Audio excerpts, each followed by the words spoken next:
తమిళనాడు అసెంబ్లీలో ఉదయనిధి స్టాలిన్ సనాతన ధర్మంపై చేసిన వ్యాఖ్యలపై మనతో మాట్లాడడానికి బీజేపీ మీడియా ప్యానలిస్ట్ ప్రభాకర్ ఉన్నారు.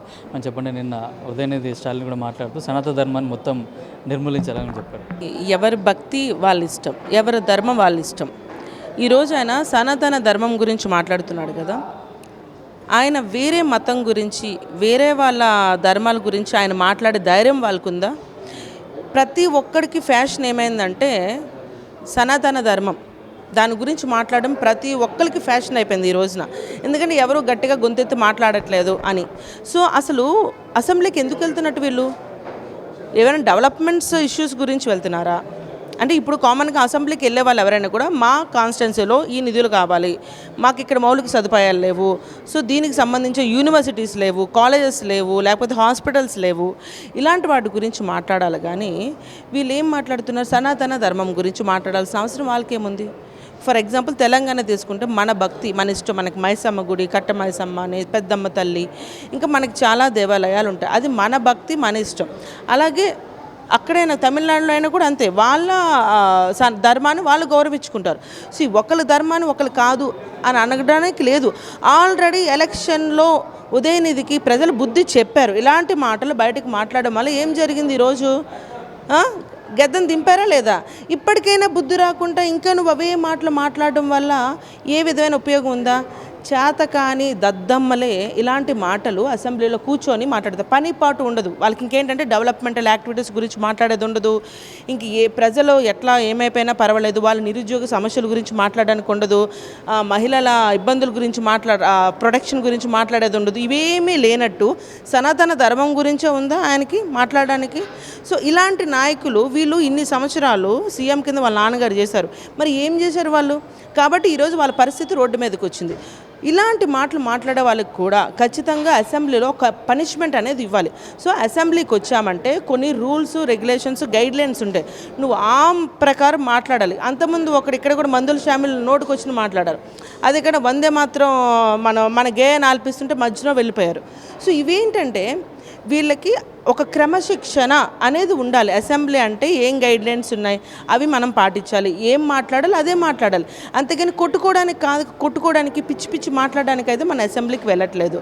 సో దయచేసి ప్రతి ఒక్కరు కూడా అసెంబ్లీకి వెళ్ళారంటే మీకు విలువైన శ్రమని, ఆ కష్టాన్ని, మీ టైంని ప్రజల గురించి ఆలోచించండి. మీకు ఒక కాన్స్టిట్యున్సీ నుంచి మిమ్మల్ని ప్రజలు ఎన్నుకున్నారు ఒక ప్రజాప్రతినిధిగా అంటే దాని అర్థం ఏంటంటే వాళ్ళ ఉన్న సమస్యల్ని మీరు రిప్రజెంట్ చేయాలి.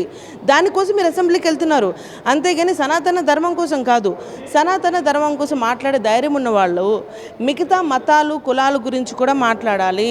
మరి మిగతా వాళ్ళ మతాల గురించి మాట్లాడే ధైర్యం లేనప్పుడు అసలు ఎవరి గురించి కూడా మాట్లాడొద్దు. మీరు ఓన్లీ అభివృద్ధి గురించి మాట్లాడండి. సో జ్ఞానం పెంచుకోండి. ఇప్పుడు అసెంబ్లీకి వెళ్ళిన వాళ్ళందరూ కూడా జ్ఞానం ఉన్న వాళ్ళు కాదు, పిచ్చి వాళ్ళు కూడా వెళ్తున్నారు. ఈ మధ్యన అయితే అసెంబ్లీలోకి వెళ్ళే వాళ్ళందరూ పిచ్చి వాళ్ళ మేము చూస్తున్నాం. కొంతమందిని పిచ్చిగా ఏం నోటికి వస్తే అదే మాట్లాడుతున్నారు. ప్రజల గురించి తప్ప వాళ్ళు పిచ్చి మాటలు ఫైటింగ్ చేసుకోవడం తప్ప ఇంకోటి ఏమీ లేదు. అందరూ ఓట్లు వేస్తేనే ఒక ప్రజాప్రతినిధిగా ఎన్నుకుంటారు. అన్ని మతాలను అందరి ప్రజలను కూడా సమానంగా చూడాల్సిన వాళ్ళు కూడా ఇట్లా అసెంబ్లీలో మాట్లాడుతూ కూడా వాళ్ళ మీద ఎట్లాంటి చర్యలు తీసుకోవడం లేదు. అంటే ఇప్పుడు చట్టాలను మార్చే అవకాశం అవసరం ఉందనుకుంటున్నారు.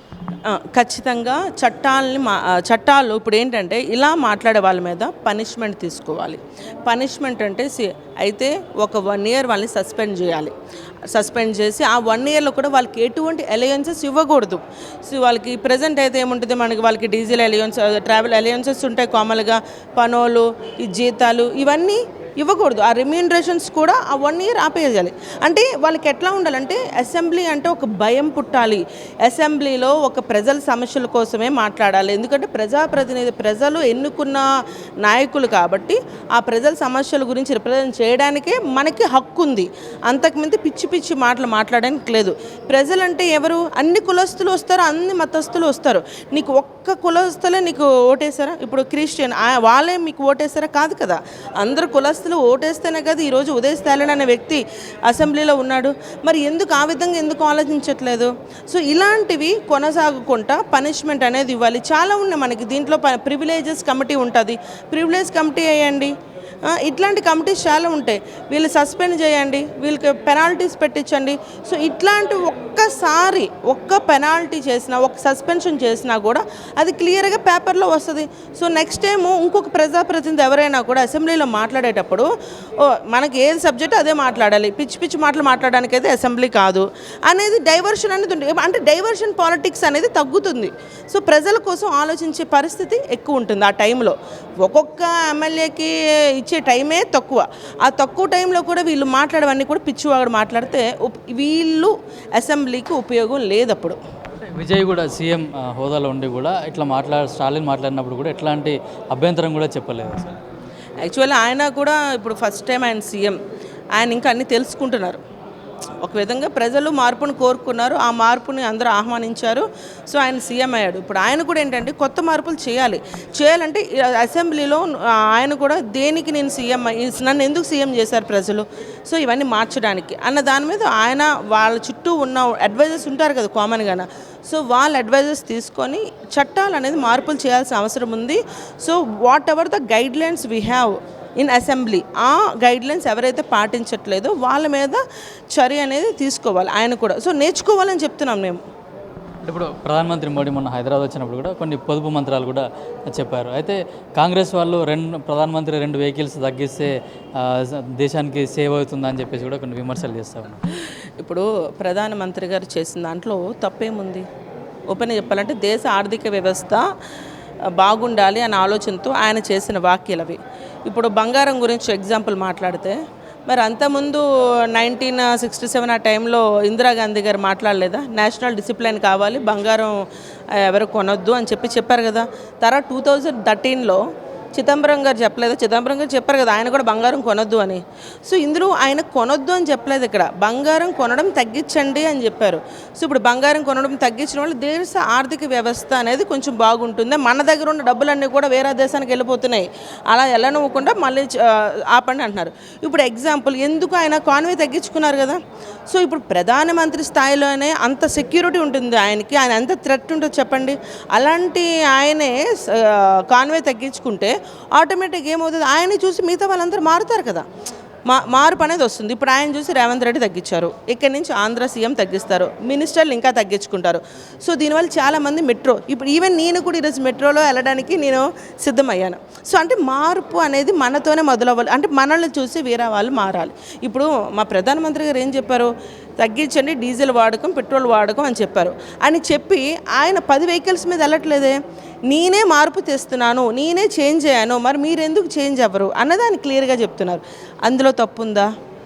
మనకి 4 ఇంపోర్ట్స్ మెయిన్. ఇక్కడ క్రూడ్ ఆయిల్ అనేది ఎక్కువ తెచ్చుకుంటున్నాం మనం అక్కడి నుంచి. బంగారం అనేది కూడా ఇండియాస్ సెకండ్ లార్జెస్ట్ కంట్రీ మనం బంగారం ఇంపోర్ట్ చేసుకోవడంలో. నెక్స్ట్ ఇంకోటి ఫెర్టిలైజర్స్ తీసుకుంటాము. సో ఇంకోటి ఇలా ఒక 4 ఐటమ్స్ మనం పైనుంచి కిందకి ఇంపోర్ట్ చేసుకున్నాం. సో ఇవన్నీ కూడా మనం తగ్గించుకుంటే ఆటోమేటిక్గా మనకి సెటిల్ అవుతుంది దేశ ఆర్థిక వ్యవస్థ. ఇప్పుడు ఎట్లా ఉంది చెప్పండి పరిస్థితి, రేట్లు పెరగడం కానీ అవి చాలా దారుణంగా ఉంది. దేనికి ఎవరు మనం పెట్టింది కాదు. ఒక్కసారి బంగారం మనం కొనడం తగ్గిస్తే ఆటోమేటిక్ డిమాండ్ తగ్గుతుంది. డిమాండ్ తగ్గితే ఏమవుతుంది, రేట్లు కూడా ఆటోమేటిక్గా కమ్ డౌన్ అవుతుంది. అది మనకి మంచిదే కదా. ఇప్పుడు ఆయిల్స్ తగ్గించమన్నారు, ఇప్పుడు ఆయిల్స్ కూడా మనం వంట నూనె వాడే ఆయిల్స్ ఉన్నాయి, అవి మనం ఎక్కడి నుంచో తెచ్చుకుంటున్నాం, అవునా. సో ఇక్కడ పిఎం కిసాన్ మీద మనం పామాయిల్ ప్లాంట్స్ వేసుకుంటే ఫ్రీ ఇస్తున్నాం, మనం దాన్ని వేసుకోండి, మనం ఇంపోర్ట్స్ తగ్గించుకుందాం అని చెప్తుంటే ఎంతమంది రైతులకి ఇక్కడ స్టేట్ గవర్నమెంట్ సపోర్ట్ చేస్తుంది చెప్పండి. మరి సపోర్ట్ చేయాలి కదా, అంటే వీళ్ళు చేయట్లేదు, మళ్ళీ చేయనివ్వట్లేదు. సో ఇవన్నీ తగ్గితే మనకి మెయిన్ 4 ఫ్యాక్టర్స్ అండి. క్రూడ్ ఆయిల్ తగ్గించుకోవాలి, గోల్డ్ తగ్గించుకోవాలి, ఎడిబుల్ ఆయిల్స్ అంటే వంట నూనె తగ్గించుకోవాలి. సో ఇంకా కెమికల్ ఫర్టిలైజర్స్ అవి తగ్గించుకోవాలి. సో ఈ 4 తగ్గించుకుంటే మనం బాగుంటాం. కెమికల్ ఫర్టిలైజర్స్ ఎందుకు అంటే ఒకప్పుడు ఫస్ట్లో మనం ఎరువులు న్యాచురల్గా వేసేవాళ్ళం. అప్పట్లో ఆర్గానిక్ ఫార్మింగ్ అని కూడా అనేవాళ్ళం కాదు, న్యాచురల్గానే ఆ పేడ ఇవన్నీ కలిపి మనమే ఎరువు తయారు చేసుకొని పంటకు వేసుకునే వాళ్ళం. మరి ఇప్పట్లో ఏమవుతుంది, కెమికల్ ఫర్టిలైజర్స్ వేసేసి దానివల్ల బూస్టప్ చేసి పంటను పెంచుతున్నారు. దానివల్ల ఎఫెక్ట్ ఏమవుతుంది, ఆరోగ్యంలో కూడా పాడవుతున్నాయి కదా, లేనిపోయిన క్యాన్సర్స్ వస్తున్నాయి, హెల్త్ ప్రాబ్లమ్స్ వస్తున్నాయి. ఈవెన్ ఈ ఆయిల్స్ వాడడం కూడా చాలా వరకు ఎక్కువ ఆయిల్స్ వాడితే కూడా హెల్త్కి ప్రాబ్లమే కదా. అది తప్ప అది తప్పు కాదు. ఇప్పుడు తక్కువ ఆయిల్తో వంట వండుకోండి అని చెప్పారు. అందులో తప్పేముంది? నువ్వు ఆయిల్ ఎక్కువ వేసుకొని డీప్ ఫ్రైలు చేసుకున్నావు అనుకో, ఏమవుతావు? హాస్పిటల్కి వెళ్తావు. హాస్పిటల్కి ఎంత ఖర్చు అవుతుంది? లక్షల్లో అవుతుంది. సో ఇవన్నీ మంచిది. ఆయన చెప్పినవన్నీ మంచి సూత్రాలు. దాన్ని ఎందుకు నెగిటివ్గా క్రియేట్ చేస్తున్నారు? ఇప్పుడు పెళ్ళి ఇంకా ఎమర్జెన్సీ అంటేనే మీరు గోల్డ్ కొనండి, లేకపోతే కొనొద్దు అని చెప్పారు. అందులో తప్పేముంది? అంటే మన మంచికే కదా చెప్పింది. అవునా? ఇప్పుడు మనం ఎక్కువ డీజిల్ పెట్రోల్ వాడతాం, కాలుష్యం ఎంత పెరుగుతుంది చెప్పండి, పర్యావరణానికి ఎంత ప్రాబ్లం ఉంది. సో ఇవన్నీ తగ్గించుకుంటే మనకే మంచిది కదా. అంటే ప్రతిదాన్ని కూడా చెడు దృష్టిలో చూడడం ఇప్పుడున్న స్టేట్ గవర్నమెంట్కి అలవాటైపోయింది. వాళ్ళు అంతకుముందు ఏం మాట్లాడారు కూడా ఆలోచన చేయాలి. అంతకుముందు పార్లమెంట్లో మన్మోహన్ సింగ్ ఏం మాట్లాడారు, మరి అవన్నీ వాళ్ళకి గుర్తురావా? మా మోడీ గారు ఏం మాట్లాడతారో దాంట్లో తప్పు ఎతకడానికి ప్రయత్నం చేస్తున్నారు తప్ప అంతమించి ఉపయోగం ఏమీ లేదు. సో ఇవన్నీ పాటిస్తే ఖచ్చితంగా 1 year చెప్పింది ఆయన, 1 year పాటిస్తే మనం ఒక డిసిప్లైన్లో వెళ్తాం. అసెంబ్లీలో ప్రజా సమస్యలు ప్రజల కోసం మాట్లాడాలి తప్పించి ఇట్లాంటి ఒక మతాన్ని కానీ వేరే మతాలను విమర్శించడం సరికాదు. ఒకవేళ అట్లాంటి ఏమైనా చేసినా కూడా అసెంబ్లీలో కూడా చట్టాలు మార్చాలి.